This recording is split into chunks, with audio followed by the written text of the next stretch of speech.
siang teman-teman. Sekarang kita lagi di Kecamatan Panjalu, Kabupaten Ciamis, Jawa Barat. Nah, kita mau main di wisata alam Situ Lengkong. Nah, kita mau naik kayak nih. Tahu nggak kayak? Kalau nggak tahu, ikutin kita ya. Let's watching me.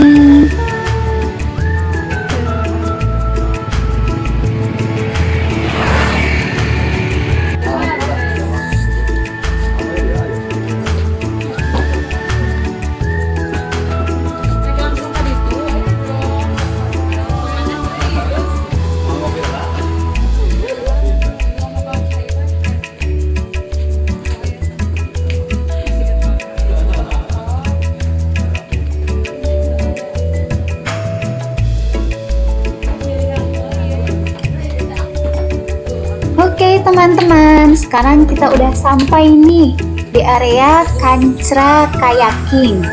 Nah, sebelum kita turun ke danau atau situnya, kita akan briefing dulu ya. Kita nanti akan diajarin cara-caranya menggunakan kayak atau perahunya.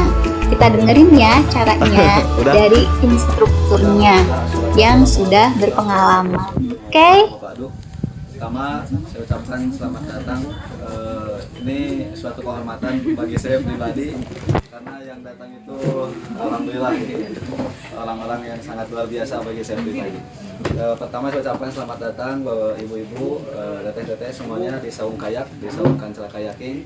Harapan besar kita semua dengan kedatangan ibu, dengan kedatangan semuanya ini menambah berkah bagi kita semua. Amin. Sebelum kita beraktivitas kayak, ada beberapa hal yang harus saya sampaikan kaitan dengan teknis dan juga pengenalan teori ataupun pengenalan kayaking itu sendiri. Sebelumnya, perkenalkan saya Isal. Mungkin jika ada yang belum kenal, kalau ibu-ibu mah pasti kenal, ada Bangor lebih ke sekolah nanti kamu. Saya Isal, saya ditemani oleh Om Ega di sini. Ini Omega ya, mungkin hakikatnya mah sama belajar, tapi mungkin plus mendampingi Bapak Ibu dalam rangka menikmati dan juga berrekreasi di Situ Lengkong saja. Langsung saja untuk mengefektifkan waktu kaitan dengan olahraga kayaking. Yang pertama kita ke pengenalan kawasan terlebih dahulu.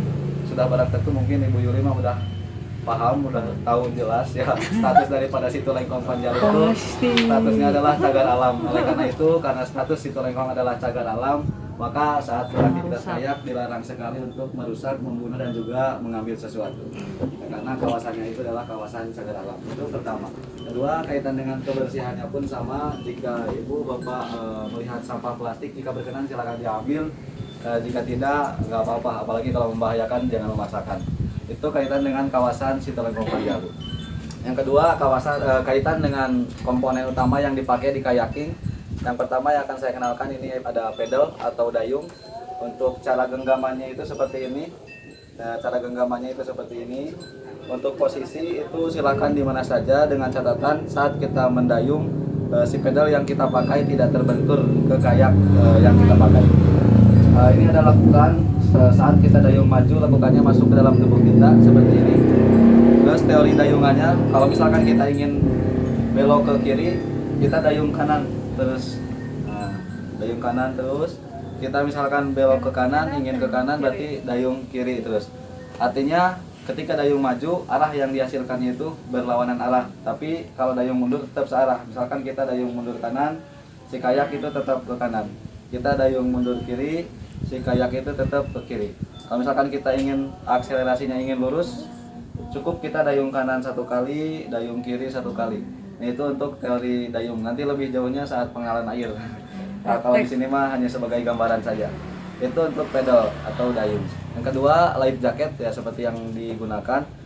Ini statusnya wajib bagi siapapun. Ibu Yuli kapungkur osok renang tidak wajib ya nama. Karena untuk sebagai safety, untuk sebagai keamanan saat beraktivitas kayaking. Semua life jacket di sini dilengkapi dengan peluit di samping kirinya. Nah, penggunaan peluit, penggunaan peluit ini Bisi nggak ada apa-apa itu. Protesan diuk dulu. Urut batur golo. Jadi terlebih dalam masa COVID ya kita mencegah penularan COVID, jadi tiap pagi setelah beres kita semprot dengan disinfektan gitu. Jadi insya Allah mencegah penularan COVID-19 gitu. Penggunaan peluit ini hanya sewaktu-waktu saja. Ketika misalkan ada hal urgent atau hal yang sifatnya darurat, silakan Bapak Ibu komunikasikan melalui atau menggunakan peluit. Itu untuk life jacket dan peluit. Terakhir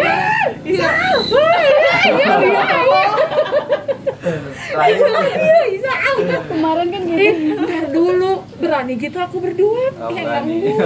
Daripada sendiri penjelasannya.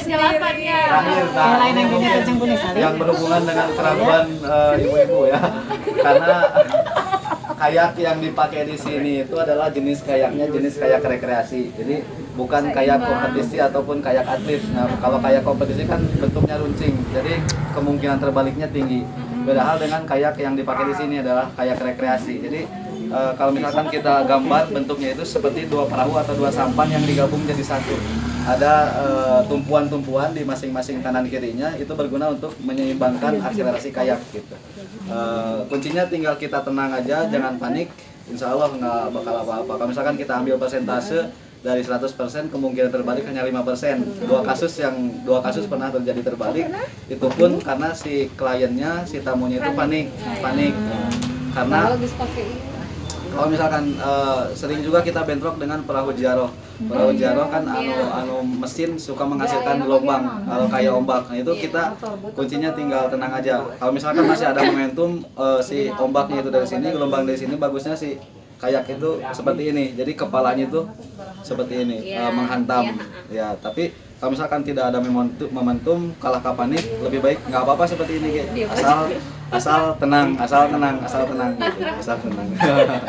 Gitu ya. Terus untuk kayaknya di sini ada dua ya, ada yang single, ada yang tandem atau double. Yang single itu kapasitas maksimalnya 120 kilo. Nah, untuk yang double atau yang tandem kapasitas maksimalnya 2 kali lipat, yaitu 240 kilo. Dan untuk angkanya yang single di sini ada 10 part ya, tidak seperti tubing ataupun rafting, karena arusnya itu harus deras. Kalau di sini kan situ lengkong harus tenang. Jadi kembali ke kayaknya adalah jenis kayak rekreasi, arusnya harus tenang. Kita tinggal insya Allah tinggal happy. Tujuan Bapak Ibu kesini kan untuk rekreasi. Tapi lamun kadieu kalah kapani kan bukan rekreasi.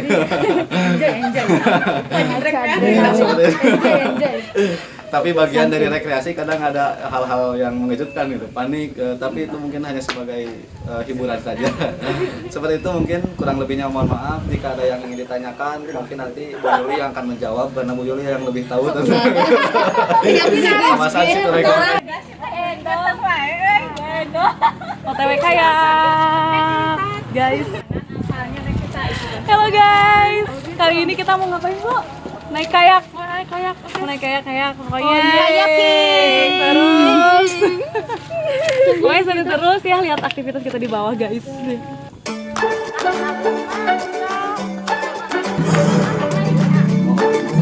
Yeay, kita udah sampai nih di danaunya atau Situ Lengkong ya namanya. Nah, danau ini memiliki luas sekitar 67,2 hektar. Sedangkan Nusa Larangan atau pulau itu yang di tengahnya memiliki luas sekitar 16 hektar. Nah, luas banget kan ya?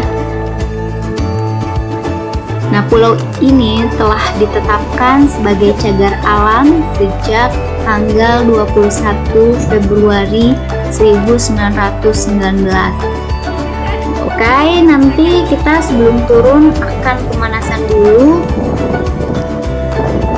biar otot-otot kita rileks dan gak kaget saat mendayung. Dan jangan lupa sebelum turun kita berdoa dulu untuk keselamatan kita.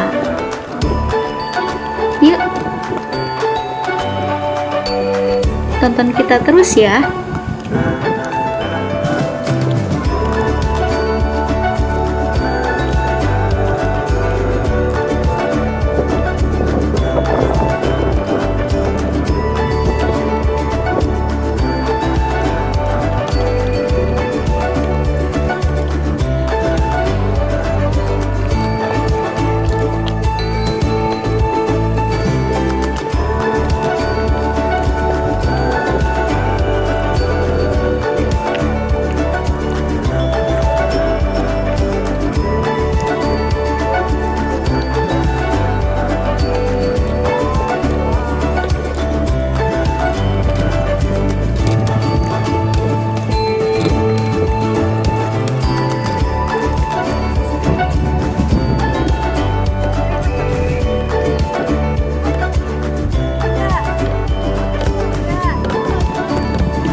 Kayak